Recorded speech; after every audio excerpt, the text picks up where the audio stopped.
There's been a sea change in the culture wars as of late, and I've noticed that a good crop of people who are coming up, fighting, questioning my brand, and all that are finally getting on the scene, finally starting to get attention. Of course, we're growing like crazy here, which I thank you so much for your viewership. And if you're new, my name is John Delarose. I am a #1 best-selling author, an award-winning comic creator. I've been fighting the culture wars since 2016, of course, when the election was happening, and I was forced into it. And I know how these things go. I know that you can never reason with SJWs. I know that you can never get in their good graces, and you can never trust anything that they're doing. We're going to talk about that a little bit today, but first, check out my book, A High School Girl in the Crusades. We're making our own culture. We have been for a long time. This is my 36th comic book. I have 15 plus novels out, so you know that I am a stalwart who's been around, who's been working my tail off for a long time. You can trust me to tell a good professional story, and you can back it here on Indiegogo today. We're one backer from 7,000. You can put us over the top. I appreciate everybody who's backed so far. Thank you so much, guys. All right. Eric July is one of those people I've been talking about. I've watched him kind of come up in our cultural arena recently, and he's making a lot of sense. It's just like, yes, he's saying the stuff that I wish bigger voices would say for a long time, and he is being very consistent about it, unlike some others who have come up in the 2016 or 2018 crop of the culture wars. You kind of see them going and shifting allegiances, trying so hard to go and just give Disney that next chance for Star Wars. Give them that next chance for Marvel. We just want it back. It's a cooming mentality, and it's starting to be broken by the new crop of people coming up. I'm so excited for it. Here's what Eric July has to say yesterday. He's got a bunch of tweets, and we're going to go over them because they are spot on, and I want this message amplified. All right. He says, a lot of y'all clearly have an addiction, and Disney, Marvel, Sony, Lucasfilm all know that. And they know that you'll come running anytime they jangle the keys of the nostalgia bait. Gosh, even South Park made fun of this years ago with the "member berries. I remember. Do you remember? Remember Star Wars?" You know, they've been talking about this for years, and a lot of people just still have not gotten in the mentality of getting rid of the bait. I know everybody kind of rushed out to go see that Ghostbusters movie opening day this year saying, oh, it's so much better than 2016. I didn't bother seeing it. It was just a clear nostalgia bait, obvious. And there's many such cases. That's all. He continues, you prove them right when you support them. Check out the full video I have now on YouTube. And he goes on to talk about it on YouTube. It's absolutely true, but he continues on. And of course, people push back on this because they are addicted. People are addicted to the brand. I'm addicted to the brand to some degree. I'm not going to lie. I'm not going to be 100% unaddicted. I'm not perfect about it. But, you know, I try my best to support indies, to make my own content, to do things that are going to be different than the mainstream. And that's all you can ask for at the end of the day. So somebody else says it's not an addiction. That belittles folk who struggle with such things. But it is very much an addiction. And it's not, look, maybe it's a belittling to call out addiction. I don't know. But if you don't call it out, if you don't call out trouble, if you don't call out bad behavior that's happening in people, and definitely going and buying product, getting excited for next product, and buying more product from a brand is an addiction just like anything else. And so there's nothing wrong with calling that out. Eric continues, to you Star Wars folks who seriously believe this, I have two questions. What put you under the impression that Jon Favreau and Nathan, I don't know how to pronounce that guy's name, will save Star Wars? And aren't they leftists that are in on the jig? The answer is yes. It's very weird how people try to categorize this is the good leftist versus this is the bad leftist. And they always try this like, well, maybe if we reach across the aisle this time, they'll respect us as consumers. No, they won't, because you're a consumer. You'll consume. They know this. And it's exactly what he said in his first tweet. They're never out for you. They're never out for your family. They're, in fact, trying to subvert and erode your family every single time. And they're trying to, sometimes they do it subtly. Sometimes they do it not so subtly. I know another example is the recent Spider-Man films. Everybody talks about it as if there's no SJW content in that. I love that. I applaud that movie.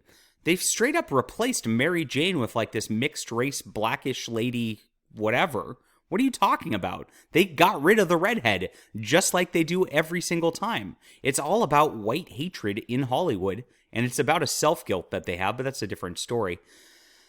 Everything is like that. They have lots of rants about, like, I wish there was a black Spider-Man in those movies. They have lots of rants. I think there's one where Mary Jane in it, I don't remember, from the first one, goes off about how Washington Monument was built by slaves and I'm not going to go there. You know, I mean, they put all these messages in the movies just because it's not a trans black lesbian doesn't mean it's not SJW. It very much is. It's very much meant to subvert America. It's very much meant to make you hate yourselves and you hate your own children and applaud and put these black people on pedestals. That's the entire point, every single time. So don't fall for it. All right. Somebody else says, I'm confused on how someone's political stance has fuck all to do with one's storytelling abilities. And this is what the conservatives often fall back on. Well, if it's a good story, I want to support that. Well, no, just don't support the ones that hate you. Support the good stories by the people that don't hate you. I know it's so hard, again, and this is exactly the type of cope that addiction goes through. You know, when you're an alcoholic, oh, well, one drink doesn't hurt. 2 drinks doesn't hurt. Yeah, I'll just have one more now. It doesn't hurt. Oh, it's not like I'm belligerent. I'm just kind of tipsy. It's the same mentality every single time. And here Eric says, you're confused because you're possibly too stupid and can't read properly. I don't know about that. Again, like, I don't want to belittle anybody who is in the audience because addiction's a real thing. It's a real problem. And, you know, it's our job to call it out for sure. But it is also our job to, like, try to convince people and not just call people stupid who are disagreeing. Sorry, Eric. All right, he continues on. This has been the adopted position of the normie right for decades, precisely why they have no cultural imprint. Leftists don't care, and they don't ever reciprocate. As somebody says, don't care about politics if the show is good. We are very quick to say our identity isn't wrapped up on this. And it's very easy for us to do that because our identity is always wrapped up in just the Lord Jesus Christ and the kingdom of heaven, right? So we don't have to worry about what our skin color is, what political party we are, etc. Now, the other side, they don't have that. They are nihilistic. They're atheists. They hate everything. They think everything is the now.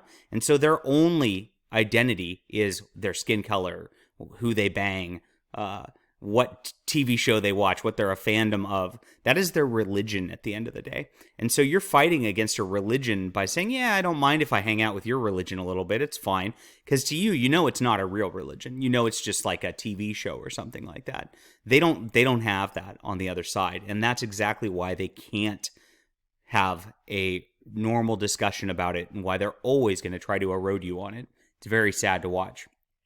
Eric then does a nice whole deal about it. The authoritarian left successfully obtained control of the most entertainment brands that are seen as legitimate. I've discussed this many times how we got there. Now let's talk about this now. They benefit from the approach of, quote, I don't care about their politics, which is what we do, so many non-leftists take. They won't ever reciprocate such an idea because they absolutely care about yours and they hate your guts. The difference is they don't support us every single time. He's right. Basically, this I don't care mentality is what got you in the mess with no cultural imprint. It is a failed strategy, and you need to understand the cultural ramifications. At this point, it's akin to a sad puppy dog continuing to go back to his abusive owner. Absolutely true every single time. So he says, finally, in this, stop trying to be liked or seen in a good light by people that hate you. Tell them to go fuck themselves. That's how you strip them of their supposed power. Oh my gosh.